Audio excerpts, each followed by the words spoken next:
The lemon policy of corporate leadership. How to squeeze the life out of workers and still sleep at night. In today's corporate utopia, we have finally perfected a brilliant business strategy, one like to call the lemon policy. It's an art form, really. The idea is simple. Take the human workforce, squeeze them for all they're worth, hours, ideas, health, sanity, and then toss them aside when they're no longer juicy. And if you're a corporate leader practicing this technique, congratulations. You've mastered the delicate balance of exploiting people while sipping your artisanal coffee with a clear conscience. Now, let's get one thing straight. The issue isn't with the corporations themselves. Corporations, after all, are just faceless entities designed to make life better for shareholders. No, the real problem lies with the leaders who've taken the humble art of managing people and turned it into a psychological experiment on how much lemon juice you can extract from a single human being before they collapse. These corporate leaders have evolved beyond ordinary human empathy, so let's not blame them for being a little creative with worker satisfaction. They've streamlined the whole process. First, hire the worker. Second, shower them with grand promises of work-life balance and growth opportunities. Then, like a pro, start squeezing. Long hours, unreachable targets, no raises, no recognition. Oh, and don't forget to keep telling them they should feel lucky to have a job in today's market. That's an essential part of the lemon technique. Pills for the people, the band-aid for corporate abuse.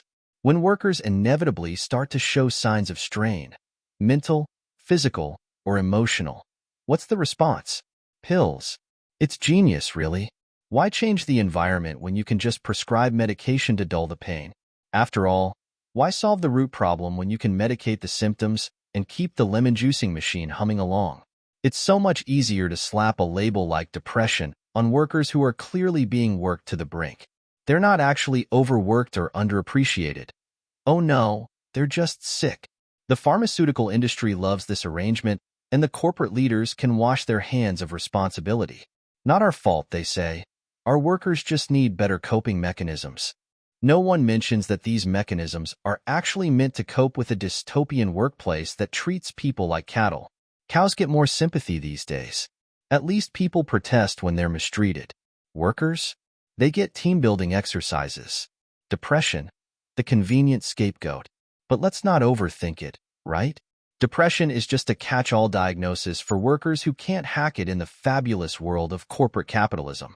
Never mind that the very environment they're trapped in is the cause. It's much easier to pathologize their misery than to admit that a toxic workplace is sucking the life out of them, one spreadsheet at a time. It's like a bad marriage, where both parties tear each other apart instead of seeking a good, clean break that would improve their lives. Except here, the marriage is between the worker and their job, and instead of divorce, we have burnout. But why would a corporation consider a good separation? After all, if you've squeezed every ounce out of your workers, what's left to gain from a graceful exit?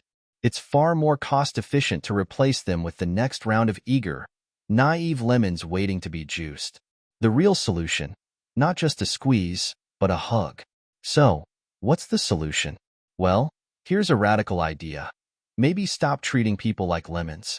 Maybe, just maybe, workers could thrive if they were given a supportive environment, fair pay, recognition, and reasonable work-life balance. Maybe if corporate leaders valued their workers beyond their immediate usefulness, people wouldn't need pills to survive their jobs.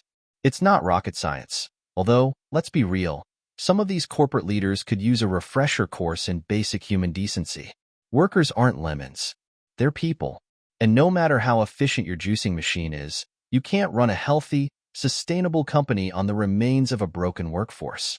It's time to ditch the lemon policy and start practicing a little empathy. Who knows? You might just get more out of a happy worker than you ever did out of a squeezed one.